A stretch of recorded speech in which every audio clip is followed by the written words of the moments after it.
Olá, pessoal, como vocês estão? Espero que vocês estejam gostando e aproveitando este Clube do Livro em Terapia do Esquema.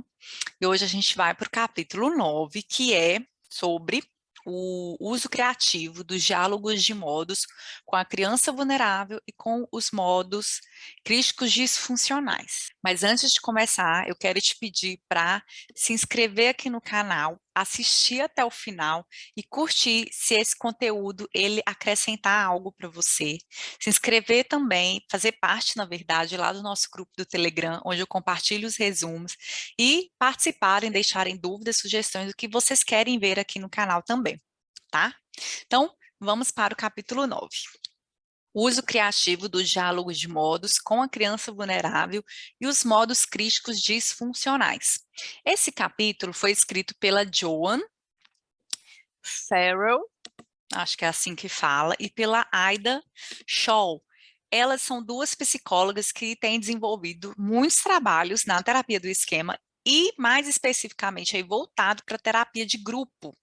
Então, algumas, se não a maior ênfase que elas dão aqui desse uso criativo é voltada para a terapia de grupo.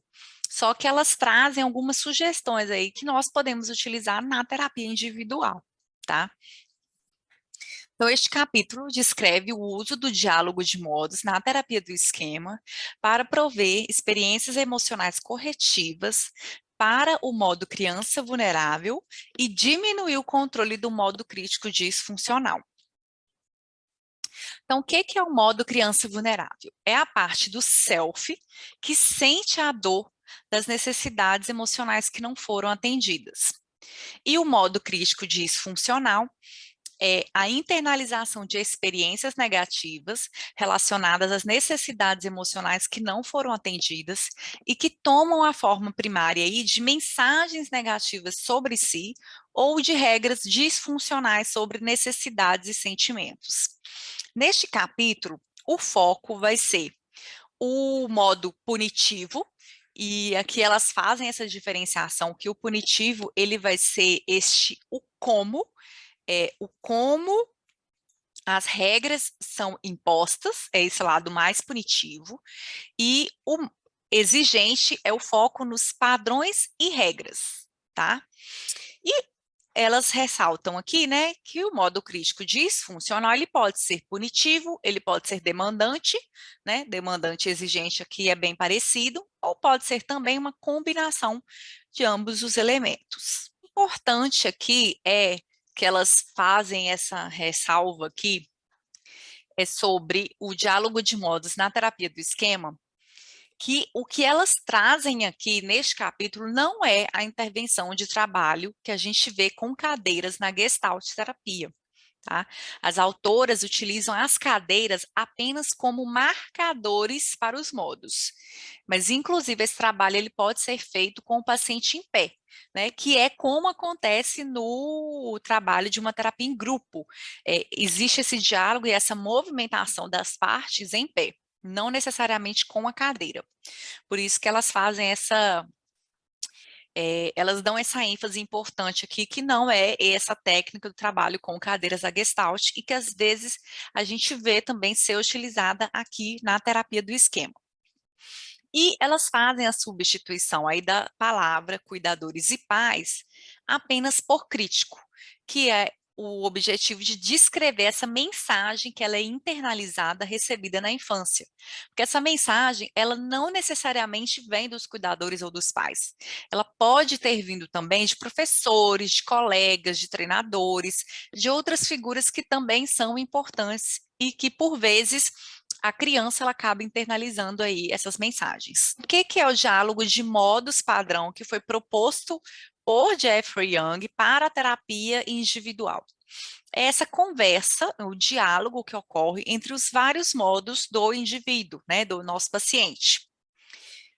Nesse exercício, o paciente ele é solicitado, então, a mover-se para um ou mais modos e falar a partir dessa parte.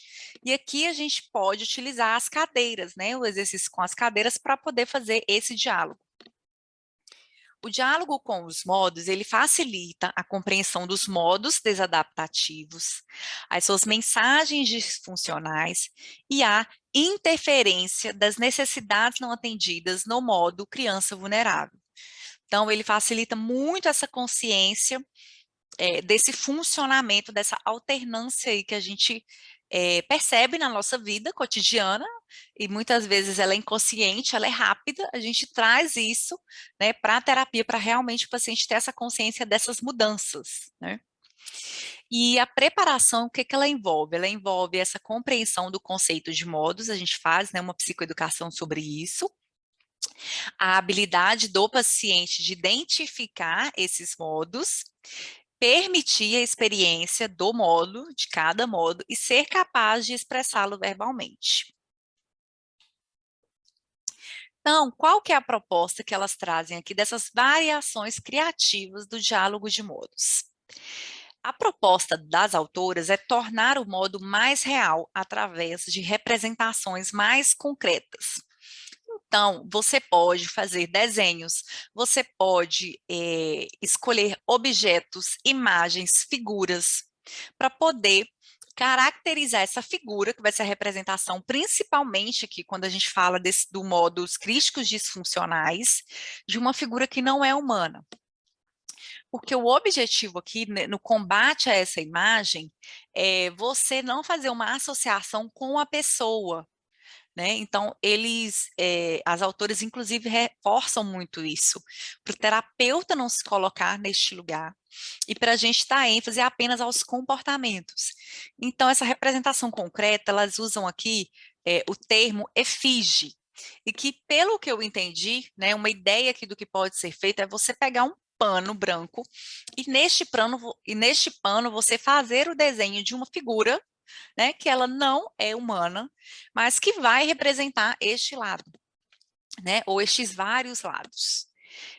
Então, a ideia aí é realmente que algo funcione, algum objeto funcione como uma tela em branco. Por isso que você pode desenhar, você pode usar algum objeto, alguma imagem, alguma figura, e que isso também possa ser descartado depois, principalmente quando a gente fala desse modos críticos disfuncionais, tá? Em grupo, então, é feito esse trabalho, essa encenação, seria basicamente uma encenação, em que os vários participantes vão dar força aos modos, né? Então vão realmente incorporar ali cada modo, vão encenar, vão fazer esse diálogo, e cada participante vai ter um papel ali mesmo, que ele seja o papel de observador. E aqui é legal que elas trazem, né, sobre esse trabalho em grupo, tanto que as pessoas acabam aderindo mais justamente porque tira um pouco daquela ideia e daquela resistência que às vezes algumas pessoas podem ter de falarem com uma cadeira, né? Ah, é meio esquisito falar com uma cadeira, não tem ninguém sentado naquela cadeira. Então, quando se usa pessoas, né, esses vários participantes, isso dá um caráter mais vívido para a experiência, e algumas pessoas aderem mais também à técnica, tá?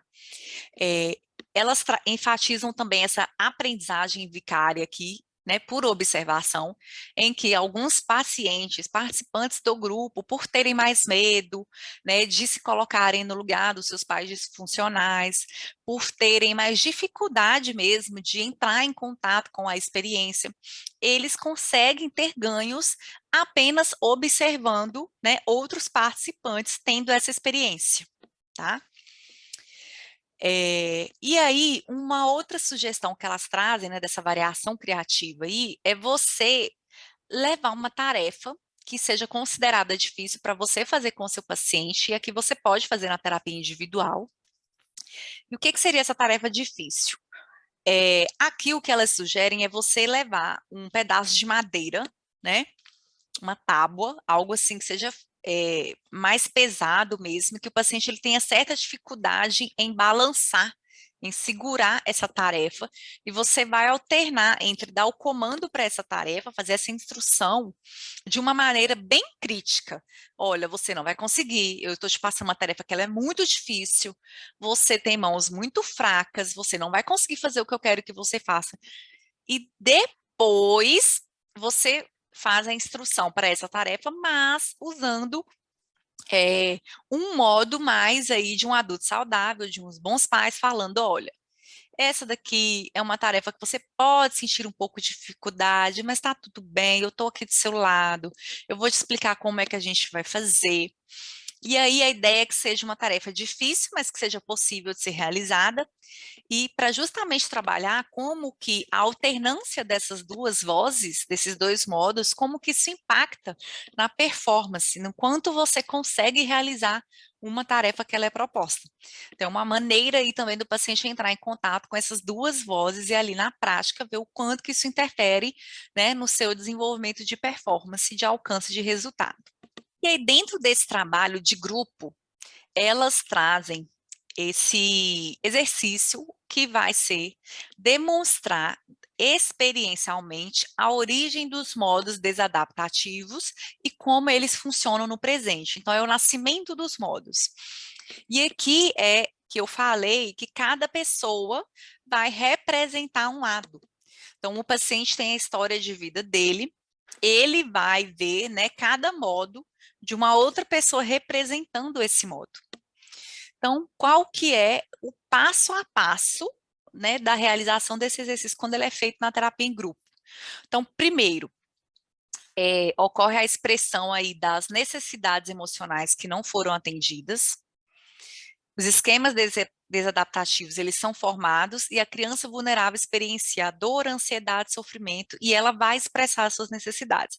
Então, nesse primeiro momento, uma pessoa representa essa criança vulnerável, explicando então ali quais foram as necessidades não atendidas, qual foi o esquema que originou né, e expressa qual que é a sua necessidade. Então, por exemplo, eu estou triste porque eu não tive proteção, eu não tive acolhimento.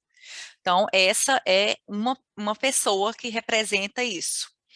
Uma outra pessoa é que vai fazer o papel aí do modo criança zangada. E vai vir para poder explicar como que ele foi desenvolvido, esse modo criança zangada, como uma resposta inata a essas necessidades que não foram atendidas. Então, eu sinto raiva porque eu não tive proteção, eu estou com raiva, né? Eu acho isso injusto, eu quero algo que eu mereço. Então, ela vai expressar também a sua necessidade dentro deste modo criança zangada, né? A criança, então, ela vai internalizar essas mensagens e reações negativas dos outros, e aí é que ocorre, então, o desenvolvimento dos modos críticos disfuncionais. Esse é um terceiro passo, né? Então, através dessa encenação, o terapeuta, ele vai instrumentalizando e direcionando cada modo desse para poder fazer essa expressão e esse entendimento, né, essa compreensão de como que o modo crítico, então, ele foi desenvolvido. E aí, isso daí é o terceiro. Aí uma outra pessoa, quarto, vai representar os modos de enfrentamento desadaptativos, né, como que eles foram desenvolvidos. Então, então, para sobreviver ao não atendimento das suas necessidades, você surgiu na vida dessa pessoa, né? E nesse intervalo aí, o que que acontece? Porque aí apareceu a criança vulnerável, a criança zangada, os modos críticos disfuncionais e o modo de enfrentamento desadaptativo. Então, aí, no mínimo, 4 pessoas. E o terapeuta estimula que cada um deles falem ao mesmo tempo. Então, a criança vulnerável, ela vai expressar sua necessidade, a zangada também, né? O modo crítico de funcionais vai falar também, você não merece isso, você tem que ficar sozinho mesmo, você foi abandonado porque ninguém gosta de você. E aí o modo de enfrentamento desadaptativo também funciona, né? Então eu vou me isolar. E todos esses modos vão falando ao mesmo tempo, porque a ideia aqui é explorar, né, algumas perguntas. Deixa eu achar aqui as perguntas. A ideia aqui é explorar se as necessidades emocionais dessa criança vulnerável foram atendidas, se a criança zangada foi ouvida, né?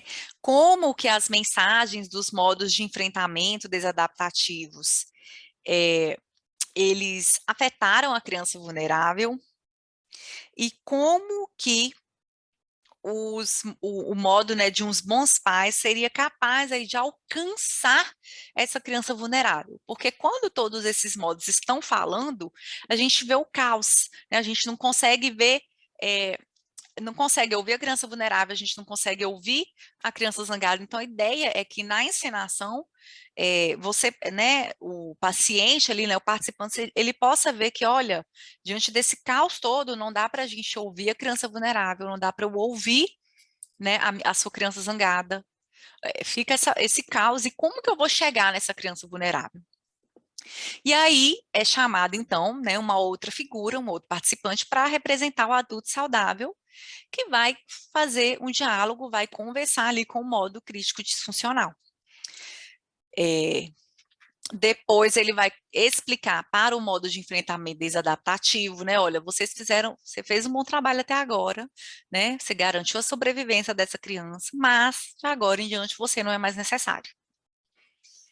Um outro modo, que é o modo dos bons pais, aí o modo parental, ele vai conversar com o modo criança zangada, vai escutar, vai validar, vai encorajá-la a ventilar a raiva. E quando essa criança zangada for ouvida, o modo parental vai se dirigir para a criança vulnerável, validando o seu medo, a sua desconfiança, identificando as suas necessidades e fazendo a reparação limitada ali. Então, vocês podem ver que são vários modos, né? E que aqui a ideia na terapia de grupo é ter essa encenação mais vívida mesmo, de uma maneira mais concreta, de como isso foi sendo formado, né? Como que os modos foram surgindo, como que eles funcionam hoje.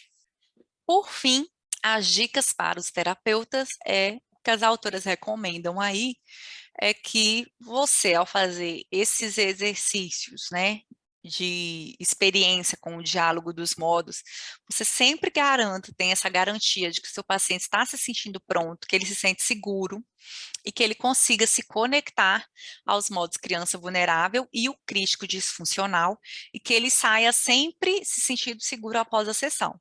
Que se for necessário, você faz um exercício de imagem do lugar seguro, ou você faz aquele exercício da bolha, né, para poder isolar a criança ali, mas é importante que o paciente ele se sinta seguro para poder realizar esse tipo de tarefa. Permita etapas também, né, pequenos passos para poder confrontar o modus críticos disfuncional e que vá correspondendo a essa força do modo adulto saudável do paciente. Então, pequenos passos. Um adulto saudável, ele estimula a fazer isso aos poucos. Uma orientação que elas recomendam aqui é você, terapeuta, não fazer esse papel, né, do modo crítico e do punitivo, você não ficar realmente nessa figura, para não ter essa mistura de experiência mesmo, de sensações, isso não ficar, de certa forma, associado com a figura do terapeuta. Ancore os aspectos experienciais em recursos comportamentais, então estratégias mais comportamentais, né, como cartões lembrete, ou algumas frases, algumas afirmações do que bons pais diriam, e que vá remeter o paciente fora da sessão, né, ao exercício experiencial que foi ali realizado. E permita que o paciente ele lide com o seu medo no seu próprio ritmo. Então, alguns pacientes vão se sentir mais encorajados para fazer isso logo no início, outros vão precisar de mais tempo. E considere essa aprendizagem vicária, né, que é essa aprendizagem por observação, tanto numa terapia em grupo quanto numa terapia individual. E na terapia individual, o que elas orientam aqui é que o próprio terapeuta é que vai simular, né, vai dar voz para esse lado da criança vulnerável. Em alguns momentos eu confesso para vocês que eu acabo fazendo também o modo crítico e punitivo, né, apesar delas recomendarem que a gente não fazer, em alguns momentos eu faço, até para o paciente poder entender o que é que a gente está trabalhando ali, né? Porque a partir disso, né, dessa observação, isso vai fazendo mais sentido para ele e ele vai dessensibilizando do medo que ele sente ali de fazer esse tipo de tarefa, tá bom? Era isso, pessoal. Capítulo 9 foi. Um beijo, muito obrigada e até a próxima.